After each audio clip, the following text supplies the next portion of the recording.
ಭಾಳ ಖುಷಿ ಇದೆ, ಒಂದು ಹೆಮ್ಮೆ ಇದೆ. ಜನ ಈ ಥರ ಒಂದು ರಿಸೀವ್ ಮಾಡಿದ್ರು ಅಂತ ಅಂದ್ಬಿಟ್ಟು ಒಂದು ಹೆಮ್ಮೆ ಇದೆ.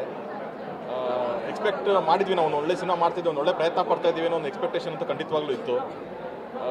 ಆದರೆ ಇಷ್ಟು ಮಟ್ಟಕ್ಕೆ ಇದರ ರೀಚ್ ಆಗುತ್ತೆ, ಇಷ್ಟು ಮಟ್ಟಿಗೆ ತೊಗೊತಾರೆ ಅಂತ ಅನ್ನೋದು ನಿಜವಾಗ್ಲೂ ನನಗೂ ಆ ಗೆಸ್ಸಿಂಗ್ ಇರಲಿಲ್ಲ. ಸೊ ಇದೆಲ್ಲನೂ ಒಂದು ಇಡೀ ಟೀಮ್ ಆಗಿ ಪಟ್ಟಂಥ ಒಂದು ಶ್ರಮ. ಈ ಸಿನಿಮಾ ನನಗೆ ಇವತ್ತಲ್ಲ, ನಾನು ಅದೇ ಹೇಳ್ದಂಗೆ ಈ ಕತೆ ಒಪ್ಕೊಂಡಾಗ ದರ್ಶನ್ ಸರ್ ಯಾವತ್ತು ಈ ಕತೆ ಒಪ್ಕೊಂಡ್ರು ಈ ಸಿನಿಮಾ ಅವತ್ತು ಗೆದ್ದಿದ್ದು. ಯಾಕಂತಂದರೆ ಈ ಥರದ ಕತೆನ ಆಯ್ಕೆ ಮಾಡ್ಕೊಳ್ಳೋಕ್ಕೆ ಒಂದು ನಿಜವಾಗ್ಲೂ ಒಂದು ನಾವೇನು ಡಬಲ್ ಗುಂಡಿಗೆ ಅಂತ ಹೇಳ್ತೀವಿ, ಆ ಥರದೊಂದು ಬೇಕಾಗಿತ್ತು. ಸೊ ದರ್ಶನ್ ಸರ್ ಅದು ಮಾಡಿದ್ರು.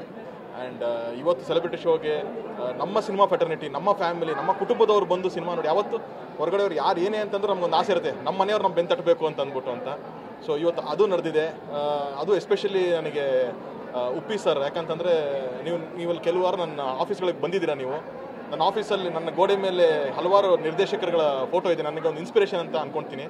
ಅದರಲ್ಲಿ ಉಪ್ಪಿ ಸರ್ ಫೋಟೋ ಇದೆ. ನಾವೇ ಎಷ್ಟು ಸತಿ ಸ್ಕ್ರಿಪ್ಟ್ ಡಿಸ್ಕಷನ್ ಮಾಡ್ಬೇಕಾದ್ರೆ ಏನೋ ಬ್ಲ್ಯಾಂಕ್ ಆದೆ ಅಂತಂದರೆ ಅದನ್ನು ನೋಡ್ತೀನಿ, ನಾನು ನೋಡಿದಾಗೆ ಒಂದು ಇನ್ಸ್ಪಿರೇಷನ್ ಬರುತ್ತೆ, ಏನೋ ಒಂದು ಆಲೋಚನೆ ಬರುತ್ತೆ. ಸೊ ಅಂಥ ಉಪ್ಪಿ ಸರ್ ಇವತ್ತು ಬಂದು ನನ್ನ ಬ್ಲೆಸ್ ಮಾಡಿ ನಮ್ಮ ಸಿನಿಮಾ ಬಗ್ಗೆ ಹೇಳಿದ್ದಾರೆ. ಆ್ಯಂಡ್ ಎಸ್ ನಾರಾಯಣ್ ಸರ್ ಎಲ್ಲೋ ಒಂದು ಕಡೆ ಅವ್ರ ಸಿನಿಮಾಗಳು ಅವ್ರ ಜೊತೆ ಕೆಲಸ ಮಾಡಿದ್ದು ನಮ್ಮ ತಂದೆಯವ್ರು ಮಾಡಿದಾಗ ಆ ಸಿನಿಮಾಗಳೆಲ್ಲ ನಮಗೆ ಒಂದು ಪ್ರಭಾವ ಬೀರಿತ್ತು.